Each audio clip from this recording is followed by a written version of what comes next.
Buenos días a todos. Bienvenidos a esta nueva edición de las Jornadas de Finanzas Públicas, evento que está indisolublemente ligado a la historia de nuestra casa de estudios. Hablar de la Jornada de Finanzas Públicas es hablar de económicas, de manera tal de que es un gusto para nosotros tenerlos a ustedes nuevamente. Es un gusto verlos todos los años porque, en definitiva, las jornadas han podido realizarse, han tomado forma gracias a vuestra presencia, siempre gracias a vuestra cálida visita. Muchas gracias entonces a todos ustedes por cada año bloquear, ¿sí?, una semana durante septiembre para estar con nosotros. También un abrazo grande para los nuevos, para quienes se van sumando, quienes hacen sus primeras experiencias en la investigación, en la discusión de los temas de finanzas públicas, economía del sector público. Tenemos, gracias a ustedes, todos los años, un foro de discusión continua sobre estos temas. Aprovecho también para agradecer a la comisión organizadora, al comité científico, por toda su actividad. En tiempos difíciles han multiplicado los panes y le han dado el estándar académico que siempre han tenido estas jornadas y más también. Producto de ello es que tenemos este intenso programa donde se desarrollan las exposiciones de trabajos y los foros y las ponencias académicas. Programas que hoy empieza con la disertación del doctor Arriazu, a quien nuevamente agradezco su presencia.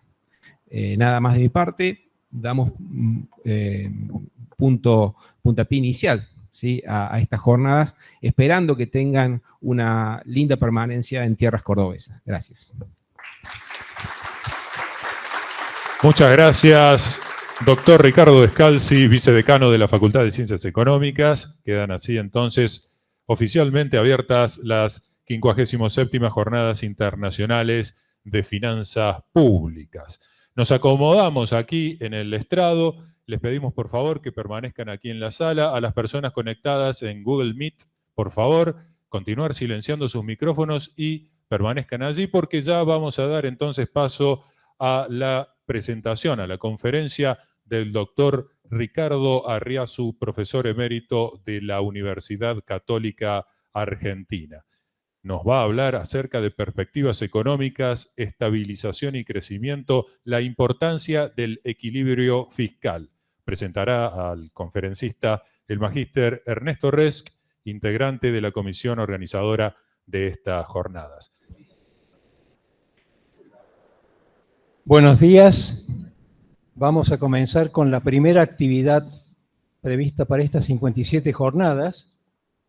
Quisiera en este momento adherirme a las palabras que pronunció Roberto Iparraguirre respecto a nuestro compañero y amigo Héctor Nazareno en todo lo que ha sido para estas jornadas. Yo particularmente conservo como buen recuerdo haber iniciado mi carrera y haber egresado conjuntamente con Héctor Nazareno, y he podido apreciar su calidad humana, además de la ya mencionada calidad académica y profesional. Nos toca presentar a nuestro invitado, el doctor Ricardo Héctor Arriazu. El doctor Arriazu es fruto de una importante universidad nacional, la Universidad Nacional de Tucumán, que ha dado figuras ilustres para las ciencias económicas. Personas como Manuel Cordomí, Víctor Elías, Valeriano García, Raúl Soria. Y sigue dando figuras de renombre y de prestigio. Algunos participantes de estas jornadas, menciono como ejemplo a quien vamos a tener en un panel, el doctor Osvaldo Meloni, pero también Ana María Cerro, Jorrat. Es decir, Tucumán ha sido siempre una cuna de buenos economistas y eso es un motivo de satisfacción para todos nosotros. Generalmente lo que hace el presentador es hablar del currículum del expositor. El currículum del expositor es sumamente conocido y por lo tanto menciono algunos aspectos últimos, como por ejemplo el doctorado honoris causa que le ha sido otorgado por la Universidad UADE. Es profesor emérito de la Universidad Católica Argentina, pero el doctor Arriazu ha participado en muchas actividades. Sus trabajos sobre política económica, sobre tratamiento de la ciencia económica, no solamente son numerosos y sólidos, sino que son reconocidos nacional e internacionalmente. Se hizo su carrera de grado en la Universidad Nacional de Tucumán y recibió especializaciones muy fuertes en el exterior, particularmente en Minnesota. Pero también tuvo a su cargo la representación del gobierno argentino en organismos internacionales. Ha representado a Argentina en el Fondo Monetario Internacional, en el G20.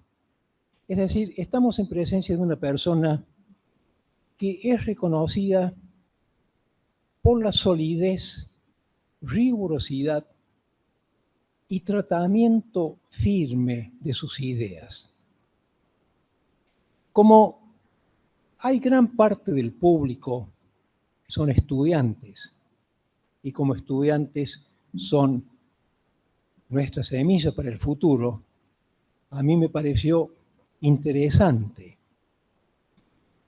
además de destacar aspectos vinculados al currículum del doctor Arriazu, desarrollar algunas ideas que él tiene, que yo conozco porque lo he escuchado, y que dan una idea de cuál es la función del economista, qué es lo que nosotros debemos hacer cuando salimos de la facultad y nos dedicamos ya sea a la tarea académica, a la tarea profesional, a la tarea docente. Lo que quiero destacar en primer lugar es que Ricardo Arriazu tiene una idea clara de lo que es la caja de herramientas del economista. Y él le da una doble faceta.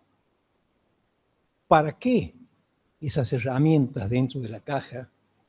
Y además, cómo esa caja de herramientas va cambiando con el tiempo, cómo se va adecuando.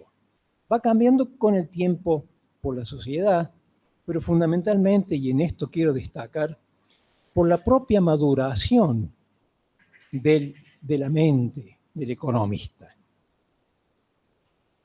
Quiero hacer notar que Ricardo ha tenido la posibilidad de interactuar con grandes figuras de la economía mundial en su experiencia local como internacional. Cuando Ricardo se decide en su línea de pensamiento macroeconómico, el análisis de las políticas macroeconómicas, monetarias, fiscales, cambiarias, lo que él plantea es ¿para qué la caja de herramientas? Y ahí él determina una idea clave. La caja de herramientas debe servir para el mejoramiento de la vida de los seres humanos. La política económica debe apuntar a proporcionar mejor calidad de vida a la población. Pero él sigue con su análisis y muestra cómo, a medida que los economistas van avanzando, van madurando, van observando realidades, a veces no es que cambian sus ideas, pero lo que sí hacen es enriquecerlas, adaptarlas. Un típico ejemplo que él ha mencionado es su posición respecto a la flotación en un principio y cómo con el decurso del tiempo ha ido dándole otra visión al tema. ¿Qué otro aspecto hace crucial su pensamiento? La caja de herramientas que va evolucionando y cambiando en el tiempo no puede ser analizada muchas veces fríamente. Y él reconoce y lo dice: volví a mis fuentes, volví al título que yo tuve en la Facultad de Ciencias Económicas de Tucumán, que es el título de contador público. Para aquella gente que son muy jóvenes, no para algunos de nosotros que estamos acá presentes, hasta mediados de los 60, antes de ser economista, se debía ser contador público.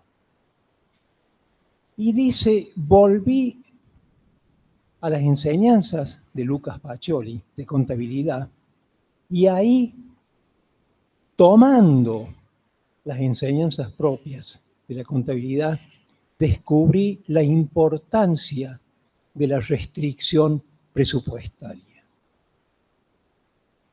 Elemento que hoy en día es prácticamente un elemento clave de todo modelo de política económica macroeconómica. Agrega Ricardo, pero el economista no puede trabajar en aislamiento. Lo primero que reconoce es que las instituciones son importantes. Reconoce que los planes necesitan instituciones sólidas para que puedan ser efectivos. Y dice algo más: también es importante la política, pero dice algo más: es muy importante la historia, lo que la historia nos muestra. Y ahí yo les digo que él tiene una anécdota sin desperdicio cuando hace referencia a dos filósofos: Platón, el consejero del dictador de Siracusa, y Aristóteles, el consejero de Alejandro Magno. ¿Cuáles fueron los resultados de sus consejos a las personas que se lo solicitaron? Y esa historia que tiene ya milenios todavía está presente en nuestra sociedad. También es importante las conversaciones con puntales, ya sea de la economía, de la filosofía, de la política.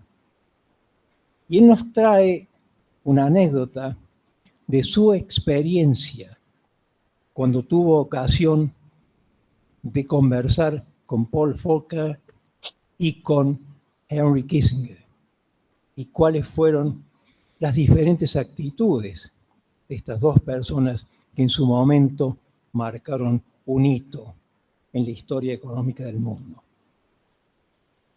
Estamos en presencia de una persona que ha hecho de dar un mensaje de política económica fundada en varios escenarios. La política económica, la macroeconomía, no puede estar divorciada de la política, no puede estar divorciada, los planes económicos no funcionan en el aire, no puede estar divorciada de las instituciones. Estos mensajes de la persona que vamos a escuchar ahora van a ser muy valiosos para especialmente los futuros y jóvenes economistas, cuando nos hable de perspectivas económicas, estabilidad y crecimiento, la importancia del equilibrio fiscal. Con estas palabras, invito al doctor Ricardo Arriazu a dar inicio a su conferencia.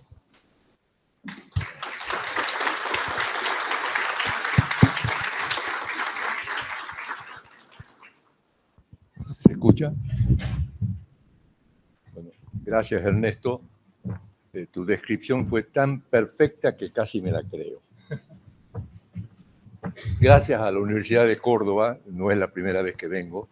En realidad hoy le estaba recordando que creo que di más charlas en Córdoba que en mi propia universidad. Por otro lado, digamos, últimamente me presento a los que no me conocen como soy el gallego que voy de contramano por Libertador. El que no conocen el chiste, digamos, es un gallego que escucha por la radio de que viene un auto de contramano y el gallego mira y dice, no, uno no, miles. Bueno, yo básicamente en este momento tengo una posición bastante distinta a mis colegas. Y otra aclaración, al presidente no lo conozco, a pesar de que todo el mundo diga que soy asesor del presidente, que sigue mis consejos, no lo conozco. ¿Okay? En base a eso, vamos a comenzar a presentar. Quizás valdría la pena bajar un poco la luz.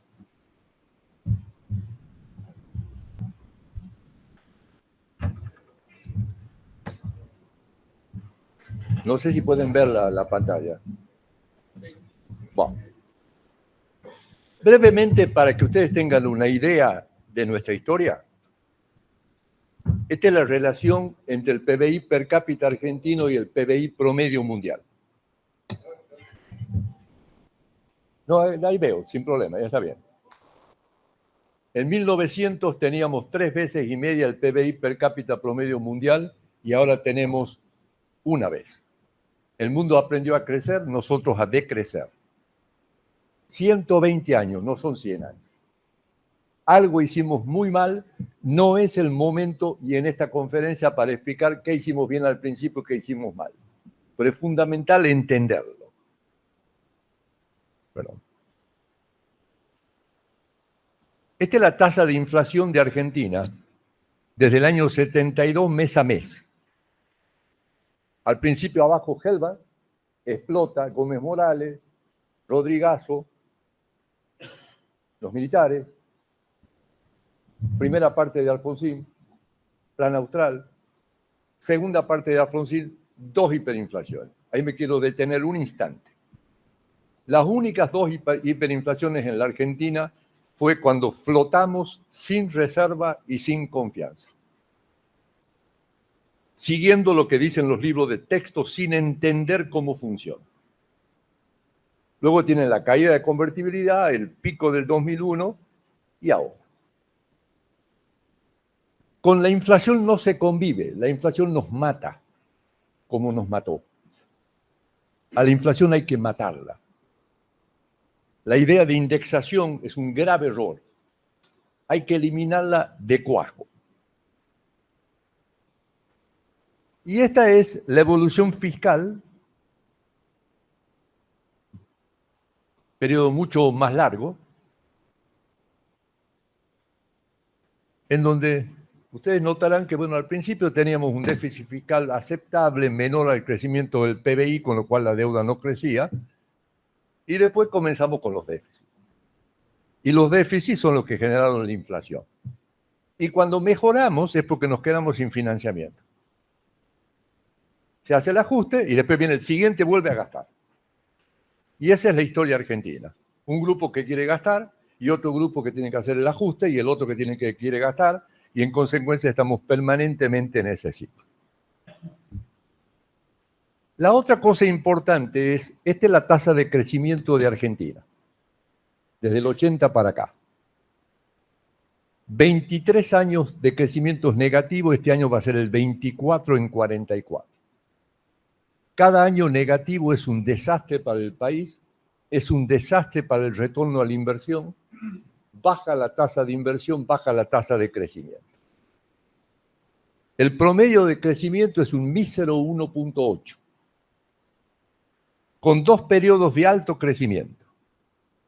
Convertibilidad y 2003-2011. Son totalmente distintos. Convertibilidad es el tradicional, inversión, etcétera, etcétera, y el otro fue precios internacionales altos. La pregunta es, ¿por qué tenemos años negativos? Porque si nosotros elimináramos los años negativos, aún ajustando la serie por el rebote, pasaríamos a crecer 3,5% por año. Y como casi todas las crisis están asociadas a crisis de balanza de pagos, vamos a poner abajo la cuenta corriente de la balanza de pagos. Recuerden, la cuenta corriente es la balanza comercial más la balanza de servicios reales más servicios financieros. No tiene nada que ver con ser competitivo. Es la diferencia entre los ingresos y los gastos de un país. Si yo soy competitivo y gasto de más, tengo déficit. Si no soy no competitivo y soy un mísero, tengo superávit. Es igual que una familia. Si gasto de más, tengo déficit. Y alguien me tiene que financiar. Ahora, yo puedo dividir en quién gasta de más. Obviamente la línea roja es el sector público. Excepto un breve periodo de tiempo, es siempre el sector público. Pero lo más importante de este gráfico es la línea azul del sector privado. Está siempre arriba de cero. Eso implica que gasta menos que su ingreso y ese exceso se lo o presta al gobierno o se compra dólares y se lo lleva afuera. Ustedes van a notar que cada vez que sube la línea azul, o sea que el sector privado deja de gastar, cae actividad económica. ¿Y por qué deja de gastar el sector privado? Porque dicen me van a estafar. Mis pesos no van a valer nada. Y en consecuencia, compra dólares. Y cuando hay confianza, deja de comprar. Y cuando hay desconfianza, vuelve a comprar dólares. Y cuando yo compro un dólar, cuando yo ahorro, dejo de gastar. Si la pongo la plata en el banco se la presta a alguien que gasta. Pero si compro un dólar, gasta alguien en Estados Unidos, no gasta acá. Entonces, lo fundamental para evitar los ciclos negativos es que no haya ni déficit en cuenta corriente ni pérdida de reserva. Y eso es muy sencillo. No hay que tener déficit fiscal y no hay que emitir. O sea, técnicamente es sencillo. El problema es políticamente, cuando nos hemos vuelto, digamos, gastadores alcohólicos. O sea, la tendencia a querer gastar para comprar votos. Ahora, ¿cómo se revierte la situación? Lo primero que tengo que hacer, los programas económicos tienen dos partes. Corto plazo, antiinflacionario, sector externo, realinear precios relativos, y mediano plazo, que son las reformas estructurales. Sin el primero nunca llegamos al segundo. Sin el segundo, el primero no dura. Argentina hizo algunos esfuerzos del primero varias veces en el pasado. Casi nunca hizo el segundo. El segundo está lleno de prebendas que nadie quiere perder. ¿Cómo viene el programa hasta ahora? El de corto plazo viene mejor de lo esperado. Pues alguien me dirá, pero vos estás loco. ¿Cómo va a decir que viene mejor de lo esperado si tenés 100% de inflación, tenés caída de actividad económica, caída del empleo, caída del salario real? Perdón, yo dije mejor que lo esperado. ¿Qué esperaban ustedes con una devaluación de 150% para exportaciones, 300% para importaciones y con un ajuste fiscal de 6 puntos del producto? La devaluación es en primer lugar un impuesto. Baja el valor de los pesos.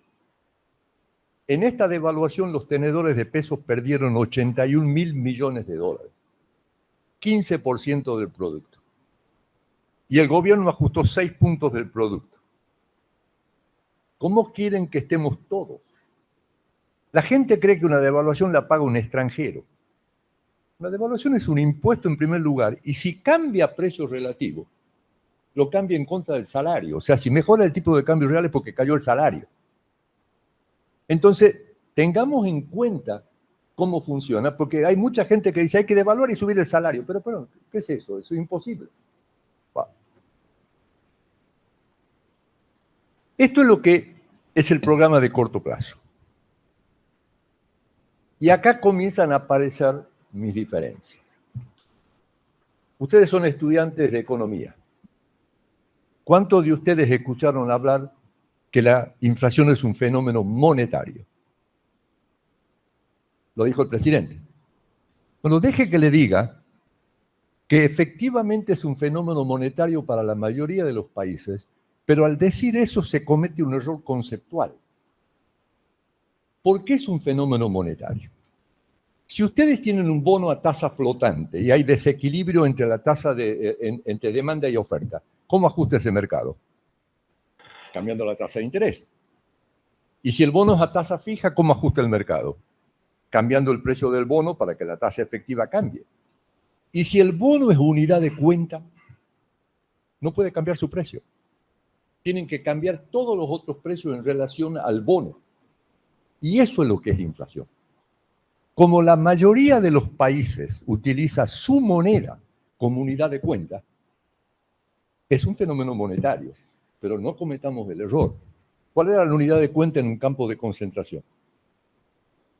Paquete de cigarrillos. ¿Y cuál era la unidad de cuenta en el este de África? Cabezas de ganado. ¿Y cuál es la unidad de cuenta en la Argentina? Hay 2 unidades de cuenta. Argentina es un país bimonetario y jamás vamos a estabilizar si no estabilizamos las 2 unidades de cuenta. El peso se usa para pequeñas transacciones, para pagar impuestos, salario y medir la inflación. El dólar se utiliza para todo el resto, consecuencia de 70 años, digamos, de estafa. Si yo le pregunto a ustedes, ¿ustedes en qué piensan? Si tienen que ahorrar, ¿en qué ahorran? En dólares. Y lo que son más grandes, sus hijos que tienen 10 años, ¿en qué ahorran? En dólares. Y si el dólar se mueve, ¿qué le pasa a los precios? Suben. Por más que el presidente diga no, porque se determina internamente, digamos, ya van a ver, digamos, cómo se determina. ¿Okay? En consecuencia, esa es la primera diferencia. Tomamos lo que nos viene de los libros de texto. Yo era flotador, ¿okay? Hasta que volví a la... En realidad, antes de volver a la Argentina, cuando estuve en Panamá por primera vez. ¿Ok? Entonces, ¿cómo hago para estabilizar? Perdón, otra cosa que no se mide la inflación en dólares. La inflación en dólares es 3,5% promedio del 80 para acá. Entonces, yo tengo que estabilizar las 2 unidades de cuenta. ¿Cómo estabilizo el peso? No emitiendo. Perfecto, libro de texto. ¿Y cómo hago para no emitir? No tengo déficit fiscal. Perfecto, libro de texto. ¿Cómo estabilizo el dólar? Interviniendo. No tengo otra alternativa. Pero intervenir con el tipo de cambio, si no tengo las condiciones macro, a la larga explota. Entonces, la manera de que el tipo de cambio sea estable es eliminando el déficit fiscal.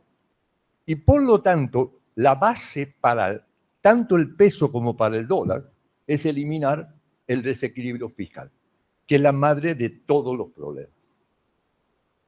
¿Okay? Si Argentina en algún momento la gente dejara de pensar en dólares, dejara de ser unidad de cuenta, eso es lo que le pasó a Israel, entre paréntesis, todas las hiperinflaciones se pararon de la misma manera, fijando el tipo de cambio. No hay otra manera de parar las hiperinflaciones. ¿Ok? En ese caso me importa un pepino lo que le pasa al dólar. Pero mientras el dólar sea unidad de cuenta, es fundamental estabilizarlo, pero estabilizarlo sin condiciones macro es un chiste. A la larga explota. Entonces lo que tengo que mostrar es si va a haber o no va a haber condiciones macro. El presidente dijo, no quiero déficit fiscal sin aún excluyendo intereses. Es interesante. Es la primera vez que es un presidente que, digamos, que dice quiero equilibrio fiscal. Y si el ministro no lo hace, lo corre. Históricamente fue un ministro que a la fuerza convencía al presidente, comenzaba a hacerlo. Surruil lo convenció a Alfonsín y Alfonsín en 2 meses lo destruyó. Cavallo lo convenció a Menem, que duró el primer mandato y fue el segundo mandato, lo destruyó. Acá es al revés. ¿Ok? Digamos, podrá gritar, me podrá gustar o no me podrá gustar como habla, pero ese tema lo tiene claro. En su programa, que además dijo es un doble ancla, fiscal y cambiaria. Cuando escuché eso me levanté y dije, digamos, alguien entiende. ¿Okay? Todavía no sé quién, pero alguien entiende. Él decía, bueno, voy a subir los impuestos 2,2% y voy a bajar el gasto 2,8% del producto. El 2,2%, una parte era porque se acababa la sequía, otra parte es porque ponía ganancia de vuelta, y el resto es poniendo dos impuestos horribles, que son impuesto país y la suba de retención. El Congreso le dijo no. Entonces, ¿qué hizo? Bueno, yo pensaba poner 2,8% de baja del gasto, digamos, todo lo que no me aprobaron de impuestos bajo el gasto. Que es exactamente lo que va a hacer, digamos, si es que el Congreso le dice, no, yo te voy a poner otro tipo de cosas. Digamos. Ahora, ¿quiénes son los que pagaron eso? Y básicamente le cortó las transferencias a provincia y cortó el gasto público. Y subió, digamos, las tarifas, digamos, para realinear precios relativos. Ahora, de todas maneras, tantos años de inflación dejó algo que yo llamo la calecita de los precios relativos. Y es fundamental entenderla para ver cómo funciona. Si yo le preguntaba a ustedes el año pasado, ¿el tipo de cambio oficial estaba adelantado o atrasado? ¿Qué me dirían todos? Atrasado. ¿Y las tarifas? Atrasadas. ¿Y los salarios? Bueno, resulta que la economía solo fija precios relativos. Eso ustedes lo tienen que haber estudiado en microeconomía. Si está todo atrasado, ¿cuál está adelantado? Lo que la gente llama atrasado es con respecto a su aspiración. Y su aspiración es el máximo precio relativo histórico, que da la casualidad que la suma de las aspiraciones da varias veces el PBI. O sea que es una imposibilidad, pero lo intenta. Y al intentarlo, aceleran la inflación. Entonces yo este gráfico que voy a mostrar, lo hice en el año 2002. La idea era básica, comenzaba con una devaluación, con algún aflojamiento de restricciones, caía la brecha, y automáticamente los comerciables subían de precio e iban al índice de precio. El presidente dice, no, los precios no se fijan por el tipo de cambio. El precio del trigo se fija por el precio internacional multiplicado por el tipo de cambio. Y si no vendo adentro, lo vendo afuera. Esa se llama la ley de un precio único. Que no puede ser que hablemos de esas estupideces que estamos hablando. Claro, eso lo que me hace es que me caen los márgenes, pero me cae también el salario real y me cae las tarifas reales. Entonces viene el de las tarifas y dice, no, espera, soy yo el que estoy atrasado. Y pega el aumento. Eso va directo al índice de precio. Entonces después viene el asalariado y dice, no, pues espera, los precios suben por el ascensor y yo subo por la escalera. Y sube. Y entonces vienen, digamos, las empresas y dicen, espera, me subió el tipo de cambio, me subieron los costos, me subieron las tarifas, me subieron el salario, que soy yo el tonto de la película. O yo. Y hago ahí. Y ahí aparece el economista. Volvieron a trazar el tipo de cambio. Hay que volver a devaluar. ¿Qué creen que va a pasar? Automáticamente es la ronda. En Argentina, una devaluación bien hecha se pasa 90% a precio en 12 meses. Una mal hecha, 110%. La de Massa del año pasado se pasó en 2 meses 300%. ¿Ok? Hay que entender eso. Entonces lo que hacemos es, iniciamos otra ronda y otra ronda y otra ronda. ¿Y cuándo la vamos a parar? Entonces, si no hay dinero, no va a haber. Sí, una flor de recesión y a la miércoles con el presidente y con todo. Entonces, claramente, una de las cosas que hay que hacer es desindexar la economía. Ahora, ¿cómo viene la economía? Acá tienen ustedes la inflación mes a mes y nuestra proyección hecha en diciembre del año pasado. Nosotros no medimos inflación. Nosotros lo único que decimos es, si van a estar con el 2%, que es la clave del programa económico, esto les va a pasar a la inflación, va a converger hacia 2. Miren cómo está convergiendo. En diciembre del año pasado el fondo decía 250% de inflación. El REM decía 240, nosotros decíamos 140. Por supuesto no decían loco. Ahora el fondo dice 150, el REM dice 130, nosotros 118. El gobierno acaba de mandar el presupuesto con 104, no sé de dónde lo sacó, digamos, pero 118. digamos, porque es como funciona la lógica económica. Ahora, acá tienen ustedes mes a mes por tipo de producto, la parte celeste abajo, están los 3 tipos de bienes: regulados, estacionales y NUC. Y lo que realmente está ganando precios relativos son las tarifas. Entonces, mientras las tarifas estén ajustando, claramente la inflación no va a converger al tipo de cambio. O sea, el tipo de cambio real se va a apreciar. Y eso es inevitable. Miren, esta es la inflación núcleo. Devalúo y mira dónde están convergiendo. La idea era no va a bajar de 11, no va a bajar de 7, ahora es no va a bajar de 4. Nuestro pronóstico para septiembre es 3,5. Esta es la de tarifas, que depende cuándo aumenta el gobierno. Esta es la estacional. Digamos, enero y julio, turismo, marzo, colegios, digamos, cambio de temporada de ropa, y luego están las verduritas y las frutas que dependen si heló, si no heló, si llueve. Y esta es la total. Estas son las tarifas. ¿Hay que volver al nivel original? No. ¿Por qué no hay que volver? Porque el precio promedio del gas al cual compra Argentina está bajando. Argentina está sustituyendo gas importado por gas nacional. Entonces no hay que volver. Faltará el 10% de aumento de tarifa nada más. Esa es la inflación general. Estos son los 4 tipos de productos.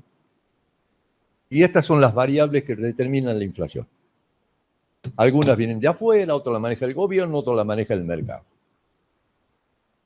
¿Qué pasaría si yo devalúo? Exportables e importables suben automáticamente.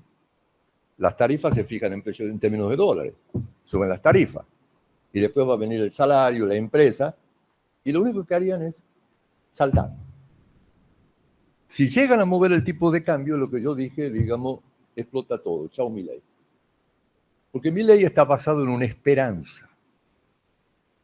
La esperanza de que baje la inflación y que suba el nivel de vida. Si de golpe la inflación se vuelve a ir a 10%, ¿qué cree que le pasa a usted a la política? Automáticamente desaparece. Bueno. Esto es el mayorista. Me falta el dato de ayer, que salió 2,1 y el importado salió 0,2. Aclaro para los estudiantes. Mayorista no anticipa minorista. Mayorista es otra canasta que tiene menos servicio. Está mucho más ligado al tipo de cambio. Y la convergencia es total. Ya está en el 2%. Entonces, por molestar, yo comencé a decir, bueno, cuando esté al 2% es totalmente inaceptable. ¿Cómo se hace para bajar del 2%? Claramente bajando la tasa de devaluación. Me querían matar, pero lo hacía de gusto. ¿Okay? Ya que ustedes dicen que saltar, bueno, ¿por qué? Bueno, después el ministro y el presidente dijeron lo mismo, y ahora el presupuesto dice lo mismo. Entonces nosotros, bajo ese supuesto, hicimos la proyección del año que viene. Esto y esta es la interanual. O sea, no llegamos al número del gobierno, pero llegamos a 20% de inflación para el año que viene. ¿Okay? Siempre y cuando se mantenga la política cambiaria. Pero no importa lo que yo crea. En primer lugar, importa lo que crean el presidente y el ministro, están relativamente en línea. Pero tampoco importa lo que crean ellos. Lo que importa es lo que crea el mercado y si el mercado le puede doblar la mano al gobierno. Y todos mis colegas están con que viene la devaluación, que explota. Bueno, eso es lo que vamos a tratar de ver. Pero yo estoy tratando de hacerlo académico. Le pongo los datos de la realidad, pero cada una de estas cosas está hablando de un instrumento. ¿Cómo funcionan los instrumentos? Va. Lo primero es, ¿se está atrasando el tipo de cambio? Definitivamente. Como se atrasó en Israel, se atrasó en Chile, se atrasó en México, cada vez que hago un programa de estabilización.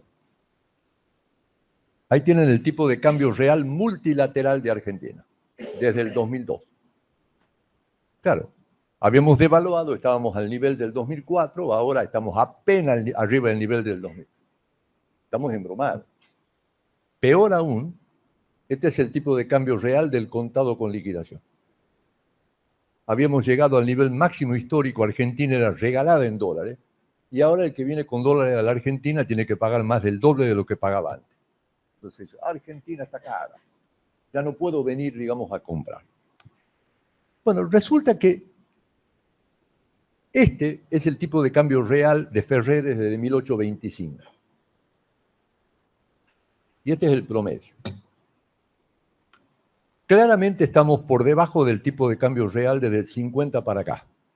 Recuerden que ahí comenzó el déficit fiscal, la inflación, etcétera, etcétera. Pero miren, comparado con la época de oro de Argentina. ¿Cómo está? Primer problema.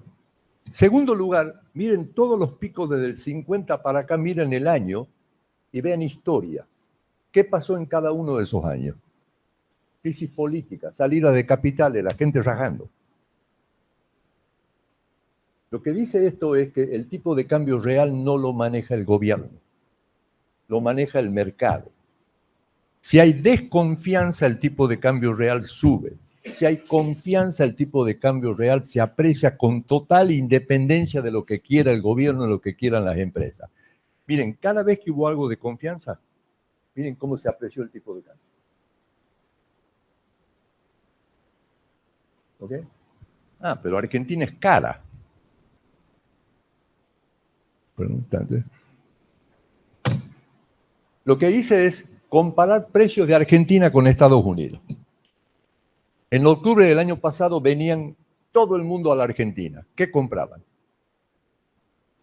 Cultura, medicamento, nafta, cosmético, teatro, combustible. ¿Compraban ropa? ¿Compraban tecnología? Los argentinos cuando van afuera, ¿qué compran? Ropa y tecnología. Algo me está diciendo.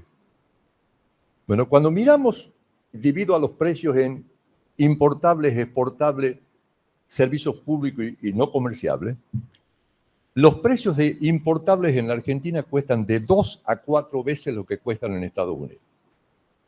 ¿Por qué? Algo que cuesta 1 afuera tiene costo de transporte del 3 al 20%, tiene el proteccionismo de los aranceles, 35 prohibición, tienen el impuesto país de 17,5%, tienen anticipo de IVA de 21%, anticipo de ganancia del 6%, impuesto estadístico, impuesto SENASA, voy al doble y para llevarlo al público tengo el transporte argentino, los márgenes argentinos y los impuestos argentinos. Carísimo. ¿Eso lo cambia el tipo de cambio? No, si son porcentajes. Esas son las reformas estructurales que hay que hacer. En exportable, como exportamos, deberíamos ser más baratos. Y somos. Excepto en leche, somos más baratos en todo. Menos lo que deberíamos serlo. En tarifas, comparen taxi, comparen ómnibus, comparen tren, comparen electricidad, gas, somos más baratos. En servicios, ¿cuánto cuesta un corte de cabello en Córdoba para hombres? ¿Cuánto? Ok. De 7 a 10 dólares. En Estados Unidos de 22 a 30. En Noruega 62. ¿Ok? ¿Cuánto cuesta el servicio doméstico en la Argentina? 3 dólares la hora. Estados Unidos de 7 a 20 dólares. ¿Cuánto cuesta un alquiler de un departamento, de un dormitorio en Córdoba? Lo que esto dice es que en promedio Argentina es más barata que Estados Unidos, excepto en los importables. Pero no nos alcanza nuestro ingreso para comprarlos. Porque la verdad es que somos pobres. Y ese problema no lo vamos a resolver mientras no dejamos de ser pobres. Para eso hay que crecer. Y una devaluación lo único que hace es bajar el salario. Digamos, realmente es increíble. Bueno, sí, bueno, pero el mercado me va a destrozar. No voy a tener plata para nada. Bueno, esta es la balanza de pagos. La balanza de pagos tiene 3 componentes: la cuenta corriente, la cuenta capital y la variación de reserva. La cuenta corriente es una identidad contable, es la diferencia entre los ingresos y los gastos de un país. El año pasado Argentina tuvo 21.000 millones de dólares de déficit. vivimos por arriba de nuestros ingresos 21.000 millones. ¿Por qué? Porque la sequía nos costó 20.000 millones, porque el sector público aumentó el gasto y el sector privado, que lo debería haber bajado, para sacarse los pesos de encima, no lo bajó. Este año se terminó la sequía. Vino la chicharrita, pero nos da 13.000 millones más. Este año el sector energético nos da 7.000 millones más. El gobierno ajustó 6 puntos del producto. Este año va a haber superávit en cuenta corriente. Punto. Creo que esta semana publican el dato del segundo trimestre, pero viene exactamente como estaba previsto. La cuenta capital, esto es confianza o desconfianza. El capital no tiene nacionalidad, va donde está la mayor tasa de retorno ajustada por riesgo. ¿Cómo es la tasa de retorno en la Argentina con toda la interferencia y con todos los impuestos? Bajísima. ¿Y cómo es el riesgo? En un país que defaultó 9 veces cantando el himno nacional. Todos los años salen de Argentina 20.000 a 30.000 millones de dólares.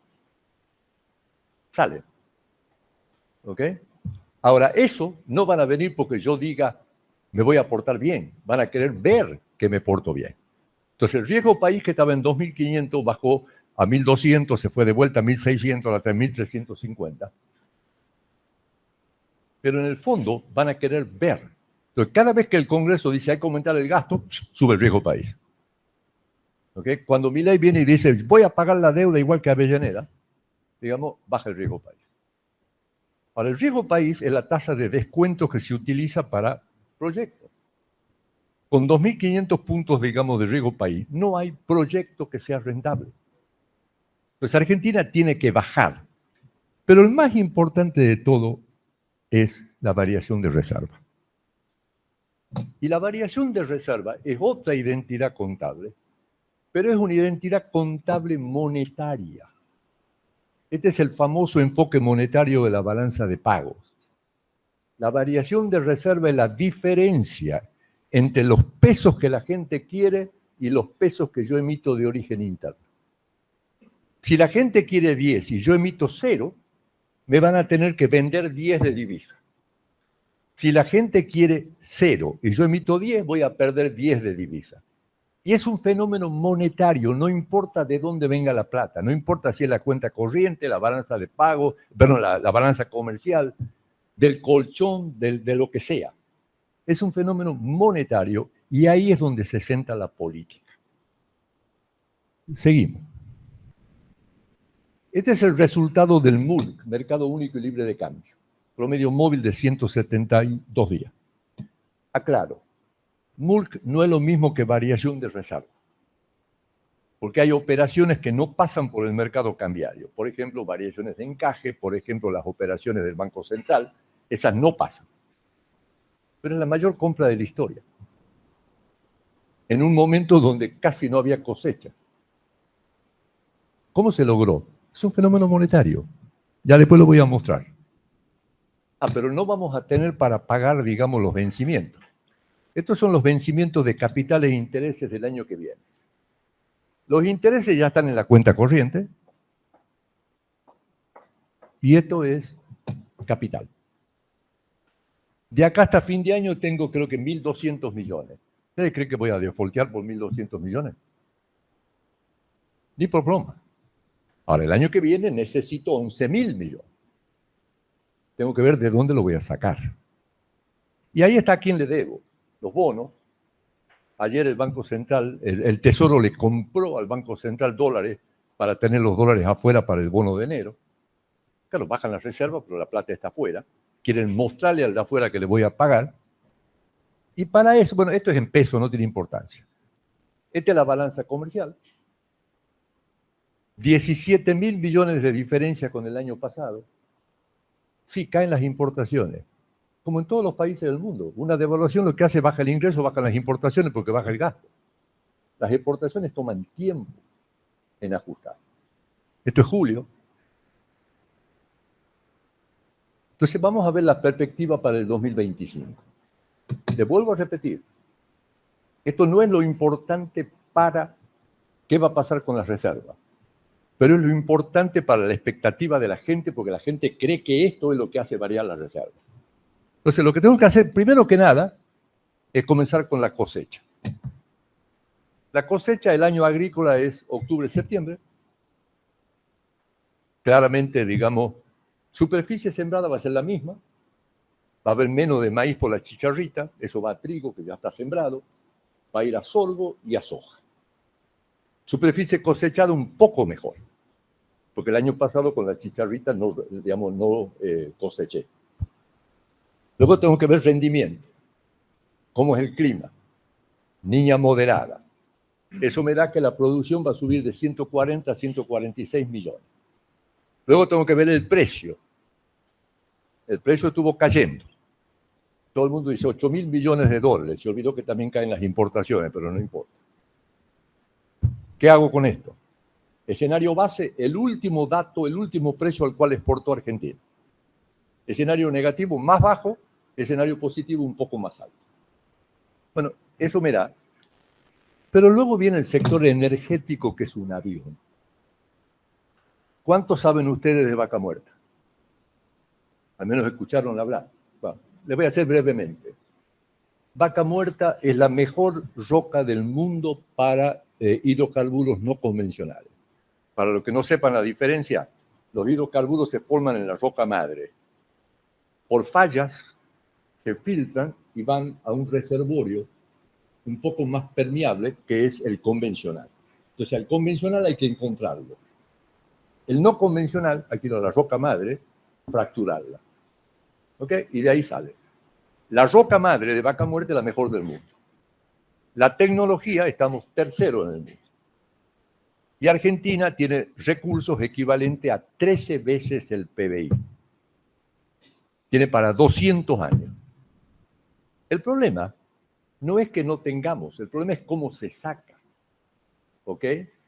Ya tenemos la tecnología. ¿Y cómo la transporto si no tengo oleoductos y gasoductos? ¿Y a dónde lo vendo? Porque el gas se vende, digamos, en gasoducto a distancia corta.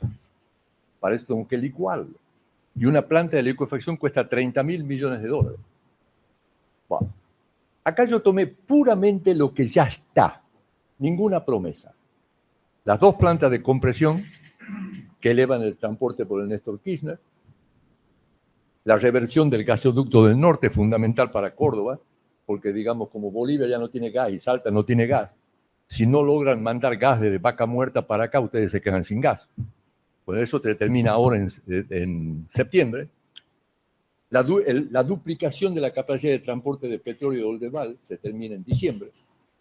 La nueva plataforma, digamos, Fénix, en Tierra del Fuego. Va a pasar la historia corta. Nosotros teníamos 5.000 millones de déficit energético en el 2022, 0 el año pasado, 6.000 de superávit este año, 13.000 el año que viene. ¿Ok? Y si todo sigue, 30.000 en el 2030.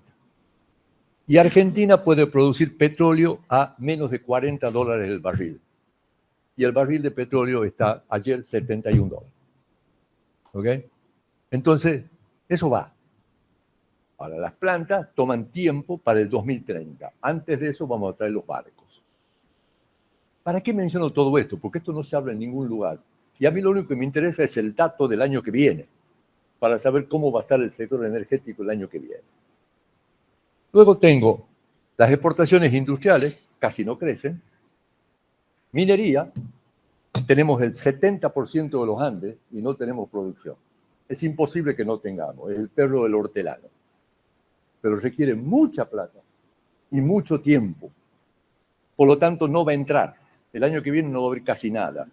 Hay aumento de litio, pero bajó el precio del litio. Todo eso me da que las exportaciones totales crecen 8.000 millones de dólares.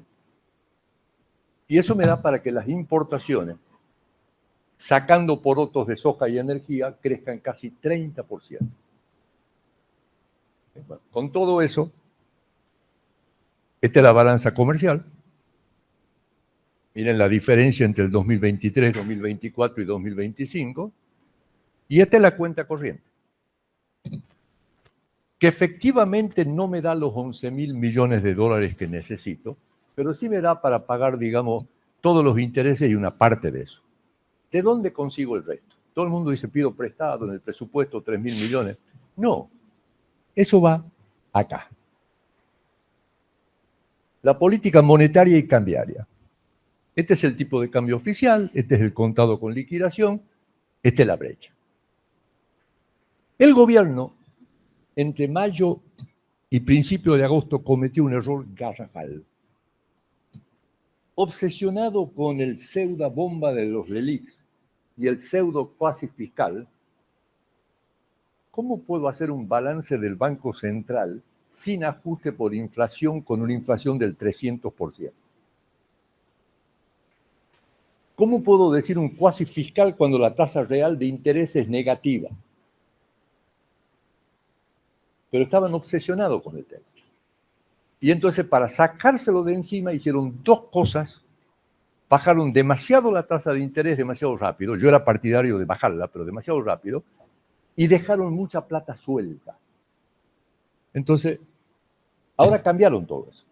Ya se acabó, ya no hay pasivo del Banco Central, ya no hay intereses. Entonces ahora la política monetaria cambiaria es la siguiente, que además se equivocaron al decirlo. Ellos dijeron, si yo emito para comprar divisas, voy a vender el equivalente de los pesos en el contado con liquidación para que no haya ninguna emisión de pesos. Gravísimo error. La base monetaria está en niveles históricos bajísimos. Después lo cambiaron, es la base monetaria amplia. Ya voy a explicar, pero se expresaron muy mal. Ahora, en la práctica, ¿qué están haciendo? Lo que ellos dicen es, el exportador con control de cambio se ve obligado a vender. Y yo no sé si esa emisión es demandada o no. Pero la única manera que sé es viendo qué le pasa a la brecha. Si yo compro, emito y la brecha cae, yo no hago nada. Si yo compro, emito y la brecha sube, yo vendo en el contado con liquidación. ¿Ok? Ya me está diciendo qué es lo que va a hacer. Claramente bajar la brecha. Y hasta ahora no están casi interviniendo. Pero la clave es esta. Esta es la fórmula que le dije hace rato, está puesta ahí arriba. Miren, esta es la variación de la demanda de base monetaria desde el comienzo del programa. Y esta es la emisión de origen interno. Y la diferencia es la variación de reserva. Hasta el momento más ancho es el gráfico que les mostré hace rato. Pero miren después cómo se enangosta.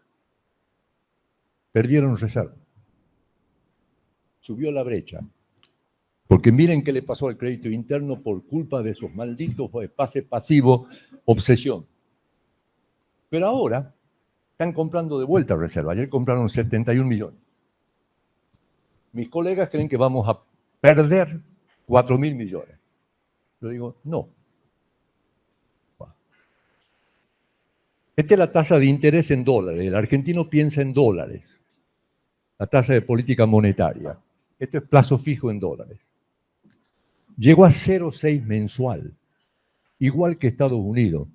¿Tenemos el mismo nivel de riesgo que Estados Unidos? Es una locura lo que hicieron. Pusieron el programa en peligro por obsesión, pero la zafaron. ¿Okay? Y ahora ya están en la dirección correcta.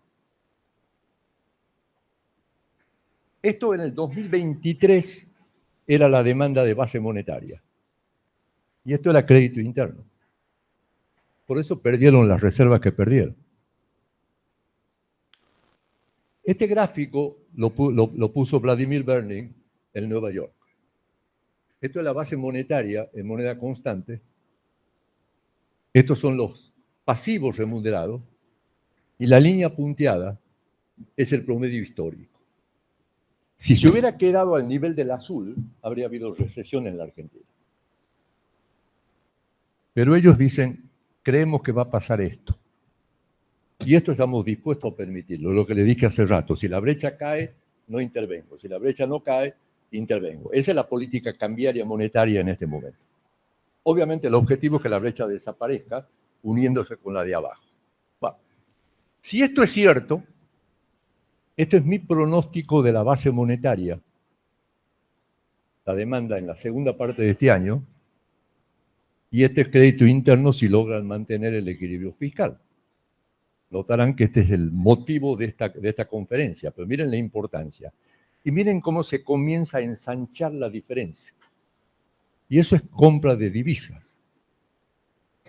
Y si esto sigue, el año que viene, esta sería la demanda de base y este es el crédito interno. Saquen la diferencia de los dos, dividan por el tipo de cambio y vean cuántos dólares tiene. No importa de dónde vengan los dólares. Vienen a satisfacer una demanda de pesos. Esto que ex post es una identidad contable, es una teoría económica. Y acá es donde se juega la política. La política tiene que reflejarse en un flujo. Si genero desconfianza, ¿qué le pasa a la demanda de pesos? Cae, la línea de arriba viene para abajo. Si obligo al gobierno a emitir, ¿qué pasa con la línea de abajo? Sube. Entonces, ¿qué le pasa al mercado cambiario? Pierdo reserva. Acá está toda la batalla política. Todos los discursos, todos los enojos, digamos que los jubilados, que la universidad, está ahí. ¿Okay? Si esto se mantiene, el año que viene no tienen ningún problema y acumula. Ah, pero sos un exagerado. Miren, por favor, Brasil, su periodo de apogeo 2006-2011, esa fue la emisión de crédito interno. Miren la demanda de reales. Y ahora les voy a mostrar, eje de la derecha, las reservas. Pasaron de 50.000 a 350.000 millones. Y si le hago a Grecia es lo mismo, y si le hago a Chile es lo mismo. Esto es teoría pura. Y nosotros seguimos con el enfoque de elasticidades que es del siglo XIX. ¿Ok? Es increíble. Bueno, para ir terminando, esta es mi proyección de tasa de interés, bueno, no tiene mucha importancia. Actividad. Así como hice la proyección de inflación en diciembre, nosotros en diciembre dijimos, este año va a ser una mezcla del 2002 y el 2010. 2002, devaluamos de 1 a 4, ajustó el gobierno, cayó el empleo, cayó el salario, netamente recesivo. 2010 se terminó la sequía del 2009, netamente expansivo. Entonces, nuestro pronóstico era recesión hasta marzo, tocaba el PBI el piso en marzo y se comenzaba a recuperar. Consumo recién en junio. Pero este es como el clavadista que dio la vuelta, pero todavía está bajo el agua, que no abra la boca. La tasa interanual de crecimiento va a seguir siendo negativa hasta octubre, noviembre. Y es exactamente lo que está pasando.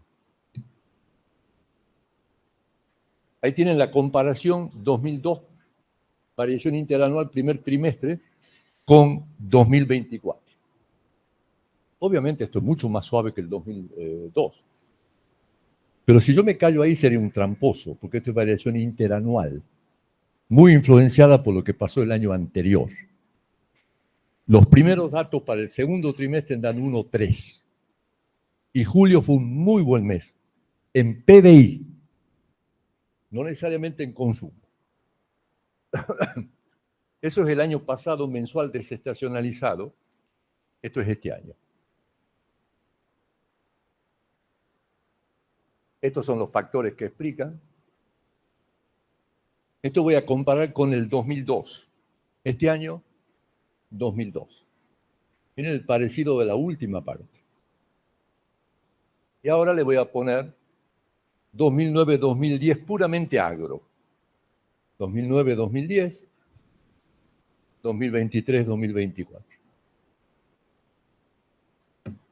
Esto explica 4 puntos de crecimiento del PBI. Si mi proyección de PBI para este año promedio es 2,5, eso implica que el resto de los sectores tienen 6,5. Entonces, un montón de gente va a decir, es mentiroso. No, no, hay sectores que crecen y sectores que no crecen. Hay sectores muy afectados y sectores menos afectados. Julio fue bastante, digamos, julio, industria fue 6% por encima de junio, construcción 8% por encima, digamos, energía, a campo, todo eso creció. Obviamente. El otro día estaba sentado en la reunión con el que maneja todos los teatros de Buenos Aires. Entonces él decía, bueno, yo tengo el indicador histórico, digamos, la clase media, y yo le decía, pero vos sos el afectado. La clase media es el que tuvo que, digamos, pagar el aumento de tarifa. ¿Y con qué te crees que pagó el aumento de tarifa? Dejando lo que no es imprescindible. Ir al teatro, ir al cine, ir al restaurante, comprar ropa, digamos. Entonces, eso es lo que hace la diferencia entre sectores. ¿Qué es lo que está haciendo crecer la economía? 4 factores. Primero, el fin de la sequía. Segundo, salario real está creciendo desde marzo. Perdón, está muy por debajo de noviembre. Pero lo que estamos hablando es tasa de variación. Tercero, crédito. Esa es otra cosa en teoría monetaria mal enseñada. Depósito contrae, crédito expande. Para aumentar un depósito tengo que dejar de gastar. Crédito es lo que me permite gastar más que mi ingreso. Si depósito crece más que crédito, la demanda está bajando. Primeros 4 meses, 10 billones de pesos de diferencia. Desde junio para acá, crédito está creciendo mucho más que depósito. ¿Ok? Entonces, todos los factores, si no hay una crisis política, implican reactivación de la economía. Estas son las proyecciones. Esto es el año pasado, esto es este año y aquel. Quiero decirle que por total casualidad el número que pusieron en el presupuesto es exactamente el que nos da a nosotros. Digamos, no hablé con ellos, no los vi, digamos, da el mismo. Me da 5,2 promedio, me da 4,2 entre puntos. Eso es lo que me da crecimiento. Bueno, y entrando ya a lo que es este seminario, ¿cuán sostenible es la parte fiscal? Entonces, ustedes tienen acá la recaudación como porcentaje del PBI. ¿Ven el sombrerito ese que tiene ahí en el medio? Eso es el blanqueo de Macri. Ahora va a haber otro sombrerito. Personalmente creo que esa plata hay que guardarla y usarla para bajar deuda. Lo que dijo el otro día el presidente fue exactamente eso. ¿Ok? Ahora, miren el gasto. Miren el comienzo de Macri, sube el gasto. Miren el comienzo de Fernández y pandemia, cómo sube. Miren en la elección intermedia cómo sube. Y miren ahora la baja. ¿Hace falta ese superávit? No. Ustedes acá no van a poder ver, esto es por sector. La recaudación bajó más o menos 2 puntos del producto, por sequía, por eliminación de ganancia, por recesión. Ahora vamos a tener un aumento por que se terminó la sequía, se reincorporó ganancia una parte, y si es cierto que crece actividad, se va a recuperar la recaudación. La pregunta es, ¿qué hago con esa plata? Obviamente el presidente dijo, bajar impuestos. ¿Con qué impuesto comenzaron? Impuesto país. ¿Por qué? Es un pésimo impuesto, pero además se termina en diciembre. Y el Congreso no se lo va a aprobar. Entonces está claro que van a perder. Ahora bajaron 10 puntos, pero no para importación, no para turismo. Yo creo que algo van a hacer con turismo, digamos, cuando terminen de bajar en diciembre. Mis números me dicen que me queda un poquitito para bajar retención, que es lo que yo creo que tienen que hacer. En el presupuesto figuran subiendo retenciones. Yo tengo a mi gente ahora comparando nuestras proyecciones con las proyecciones del presupuesto. Esta es la variación interanual del gasto social, del gasto en subsidio, del resto de los gastos y el total, perdón.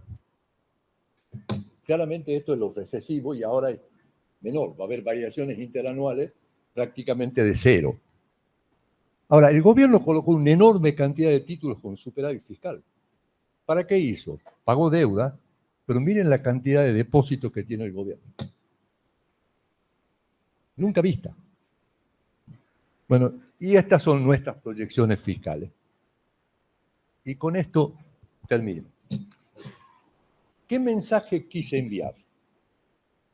Hay que aprender todos los instrumentos y la caja de herramientas que nos enseñan.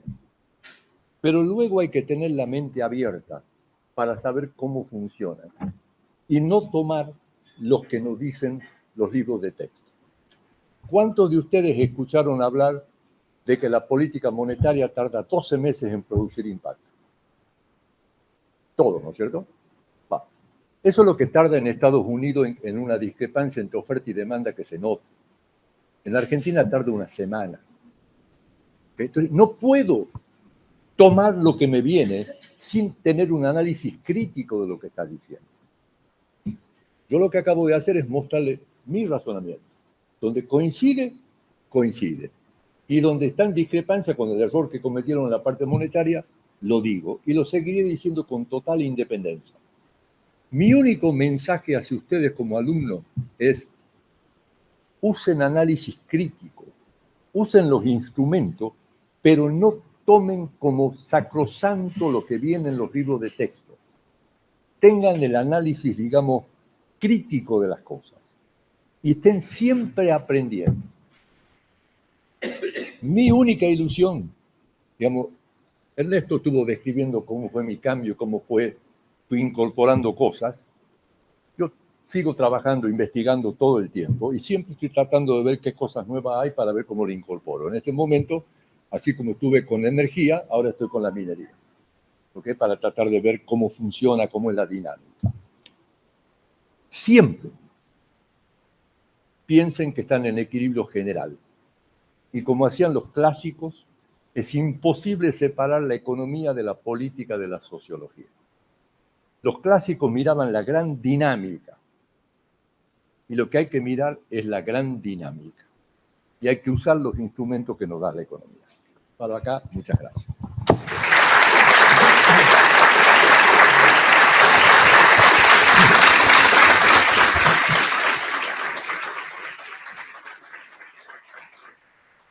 Bueno, tenemos una pequeña restricción de tiempo por un vuelo del doctor Arriazu, pero podemos contestar un par de preguntas. Si alguien... Sí, adelante. ¿Necesitan el micrófono? Ok, muchas gracias. Un saludo especial, doctor Ricardo, y para todos los presentes. Mi nombre es Julio César Caro. Vengo de Colombia y también vengo a exponer un tema de finanzas públicas. He participado en el evento por varios años y hoy lo estoy haciendo presencial. Aplaudo esa magistral exposición y creo que lo último que dijo es lo real, y es que la estructura macroeconómica tarde o temprano se va equilibrando y que la estructura macroeconómica de nuestros países latinoamericanos es muy similar, a diferencia de algunos elementos como el manejo de las políticas monetarias, específicamente en el tema de flexibilidad o de tipos de cambios fijos, pero que a la final las políticas fiscales de largo plazo determinan el comportamiento económico de las sociedades y los niveles de pobreza y de poder adquisitivo. Y es ahí donde viene una afirmación que usted hacía, y es la importancia que tiene la política en el corto plazo que determina decisiones de largo plazo. Nuestra duda es cómo el manejo de la política monetaria en este corto plazo y específicamente en la política actual del presidente Milei va a generar un efecto real en el control de la inflación. Por ejemplo, en Colombia venimos de un control de inflación muy fuerte porque el Banco Central tiene una autonomía muy fuerte y va en contravía de la política que hace el presidente de querer crecer. Y por eso van a hacer una reforma fiscal, porque necesitan apalancar el tema del crecimiento económico. ¿Qué tan fuerte y qué tan real es ese control de precios que propone el presidente Milei para Argentina? Mil gracias. Muy bien, voy a contestar por etapas. En primer lugar, yo creo que el sistema cambiario óptimo para cada país depende de sus características estructurales. Yo, como toda persona formada en Estados Unidos, fui flotador toda mi primera etapa de mi carrera. En realidad, yo era miembro del grupo Bergenstock, donde estaban todos los grandes, digamos, del tipo de cambio, y todavía recuerdo, yo era chiquitito, digamos, que Friedman decía, dele la palabra a él, dele la palabra, y yo defendía la flotación. Hasta que vi cómo funciona. Entonces, en Colombia, la gente no piensa en dólares. Por lo tanto, ¿qué le pasa al dólar? Es una variable más.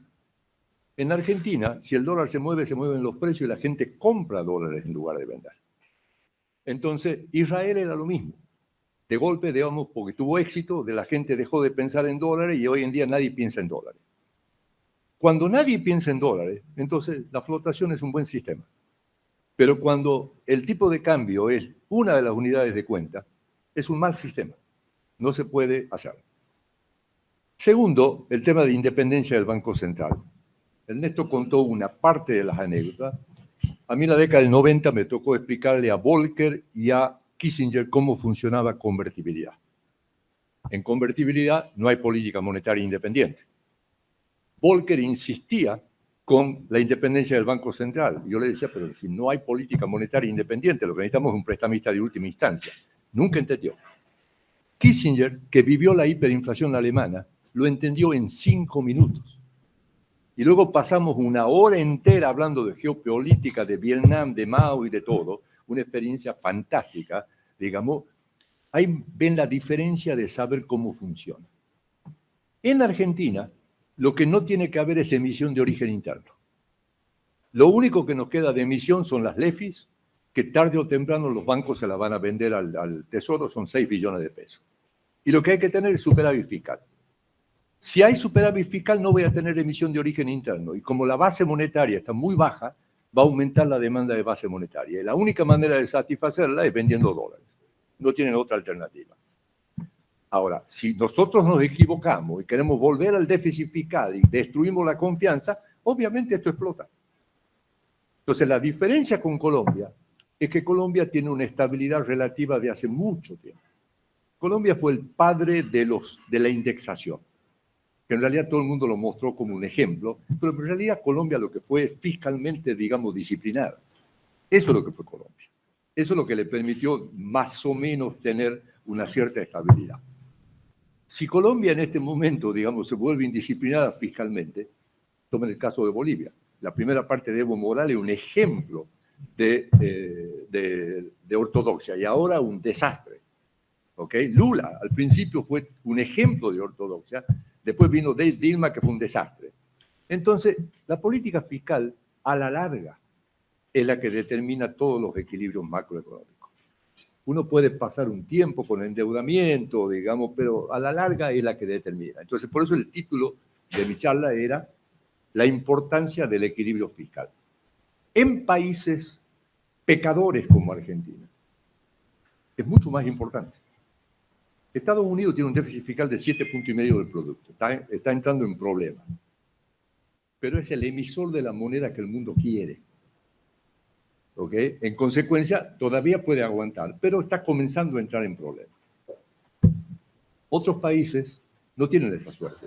La deuda argentina, digamos, este es el último comentario. Si ustedes toman la deuda sobre PBI, 82% del PBI. Eso es falso, porque tomamos la deuda a fin de año y tomamos el PBI promedio del año, con una inflación como la Argentina, es mucho más, digamos, distinto. Cuando tomamos fin de año contra fin de año nos da 62%. 30% de la deuda la tiene el propio sector público. O sea, tenemos 37% de deuda, una de las más bajas del mundo. Nuestro problema no es el endeudamiento. Nuestro problema es que como somos estafadores seriales, nadie nos presta ni $1. Entonces no tenemos alternativa. Entonces, tenemos que, usando la vieja frase de Ferrer, que excepto que la usó de mala manera, tenemos que vivir con lo nuestro. Vivir con lo nuestro significa con nuestro propio ahorro. Mi experiencia me dice, los países que más crecen lo hacen en base al esfuerzo, al sacrificio y la prudencia. Los recursos naturales ayudan, pero de los 10 primeros ingresos per cápita del mundo, 8 no tienen recursos naturales. Entonces, me da el puntapié inicial, pero luego todo es sacrificio, esfuerzo y prudencia. Y nuestro principal problema es que no hacemos ni sacrificio, ni esfuerzo, ni prudencia. ¿Okay? Entonces, tenemos que cambiar esa mentalidad. ¿Alguna otra pregunta? Sí, Ricky. Sí. El planteo que tenemos de las LEFIs. Sí, gracias. El planteo que tenemos de las LEFIs son unos 6 millones Hay un superávit que está depositado, superávit del Tesoro que está depositado en cuenta corriente en el central, que son unos 12 millones. Yo hago la cuenta, me quedan como 6 millones, entonces eso me da la chance de tener que poder aumentar las reservas internacionales en esos 6 millones. Y mi pregunta es, ¿de dónde salen? ¿Vamos a exportar más o le voy a pedir más crédito o me voy a tentar y voy a tratar de que cuando vengan unas elecciones poder aumentar el gasto? Yo no lo veo a Javier como amigo de la casa haciendo eso, pero tengo ese temor. Como puse, digamos, en la parte monetaria, no importa de dónde venga. Lo más probable es que salga del colchón. Los argentinos tienen un PBI entero en el exterior. ¿Ok? Acaban de... los depósitos subieron 7 billones de pesos los depósitos en dólares. 7 billones de dólares subieron los depósitos en dólares. El sector público en realidad tiene 25 billones, porque tiene en el central y tiene el sistema financiero. Pero si esa plata la uso, eso es expansión del crédito interno. Entonces no tengo que usar esa plata. Digamos, tiene que salir del propio sistema financiero cómo funciona y del propio colchón que tenga la gente. La plata del blanqueo no tiene que gastarse. Argentina saca entre 20 y 30 mil millones de dólares por año. Bastaría con que saque 20. Hay 10 mil millones más de gasto interno. ¿Ok? Basta con eso. Porque el ajuste ya lo hizo Argentina por miedo, sacando toda la plata al exterior. Entonces ahora necesitamos el ajuste del sector público. El sector privado, es uno de los primeros gráficos que les mostré, está en superávit todo el tiempo. Lo que necesitamos es que el sector privado tenga menos superávit y que gaste en inversión. Eso es lo que necesitamos. Necesitamos que el sector público elimine y que deje de gastar en consumo. Eso es lo que necesitamos. Entonces, si es eso, no van a tener ningún problema para acumular las reservas, porque la gente sigue diciendo de las exportaciones. Yo les mostré las exportaciones de la cuenta corriente, pero luego de hacer eso dije, no sale de acá. ¿Ok? Sale de si quieren pesos o no quieren pesos. De ahí sale la acumulación de reservas. Bueno, realmente está muy jugado el tiempo. Sí. Te quisiera hacer una pregunta. En América Latina tenemos 4 países federales en el sentido propio del término, que son Canadá, Estados Unidos, Brasil y Argentina. Y en el cono sur tenemos a Brasil y Argentina, con fuerte capacidades de gasto y de tributos a nivel nacional y subnacional. La primera pregunta es, ¿vos pensás que la política fiscal subnacional, tanto en Brasil como en Argentina, puede frustrar un plan de estabilización? Esa es la primera pregunta. Y la segunda pregunta, no hiciste ningún comentario al problema que causa la seguridad social. Las dos preguntas son excelentes, digamos. Voy a tratar de hacerla breve. Un sistema federal obviamente implica que las provincias tienen independencia de su gasto y de la mayoría de su recaudación. En Argentina, muchas provincias, el único interés que tienen es la de conseguir plata para financiar los subsidios, el empleo público y la política. En algunos casos, el salario es más grande que el sector privado y ponen tal nivel de impuestos que ningún sector privado se va a querer instalar. Entonces, todo termina siendo empleo público. Yo no creo que la política, digamos, en Argentina, en diferencia, la mitad es sector público nacional y la otra mitad son municipios y provincias. Yo no creo que eso ahorgue, termine con la parte antiinflacionaria, pero sí puede generar tensiones políticas y puede generar problemas de menor crecimiento. Para que Argentina aproveche todo su potencial, evidentemente las provincias tienen que reacomodar al sistema de incentivos. ¿Ok? Por suerte, toda la parte minera, la parte energética y todo, no están en la capital. Están en las provincias, digamos, de cosas. Entonces, la primera respuesta es esa. La segunda respuesta, yo comencé a estudiar el tema del envejecimiento en el año 1989. Y dije, el mayor problema del mundo es el envejecimiento, no es la explosión demográfica. Y esto va a terminar con un lío fenomenal geopolítico, cultural, religioso, racial. En esa época todo el mundo estaba con la explosión, el bonus demográfico, y no se dan cuenta que sea el sistema jubilatorio, es siempre un trabajador en actividad que financia a un trabajador inactivo. Históricamente era la familia, después vino el Estado y después vino capitalización individual. Pero ninguno resuelve el problema de que es un trabajador activo y que si no hay jóvenes, no hay quien financie a los viejos. ¿Ok? Entonces, en la Argentina, tenemos con el actual envejecimiento necesitamos 4 aportantes por cada jubilado. Y tenemos 1.4. Hemos metido 4 millones de personas que nunca aportaron. Estamos con una edad jubilatoria para mujer de 60 años, digamos, imposible. Entonces, ¿qué hacemos? Le metemos impuesto a todo el resto de las actividades y terminamos embromando a lo que realmente aportamos. Pero además, como tenemos 50% del empleo en negro, 50% no aporta. ¿Ok? Entonces, mientras no resolvamos ese problema, no vamos a resolver el verdadero problema de competitividad de Argentina. Ser competitivos, que los que compitan con el exterior ganen dinero. Y para eso hay que mirar todo el balance. Tipo de cambio real es insumo contra precio final. Me falta el costo laboral unitario, el costo tributario, el costo financiero, el costo de las regulaciones y el costo de la falta de ingresos. Yo no tengo tiempo, pero esas son las reformas estructurales. Y si no hacemos eso, no vamos a ningún lugar. Va a ser la paz de los cementerios con un gran problema. Muchas gracias al doctor Ricardo Arriazu por su exposición. Muy bien.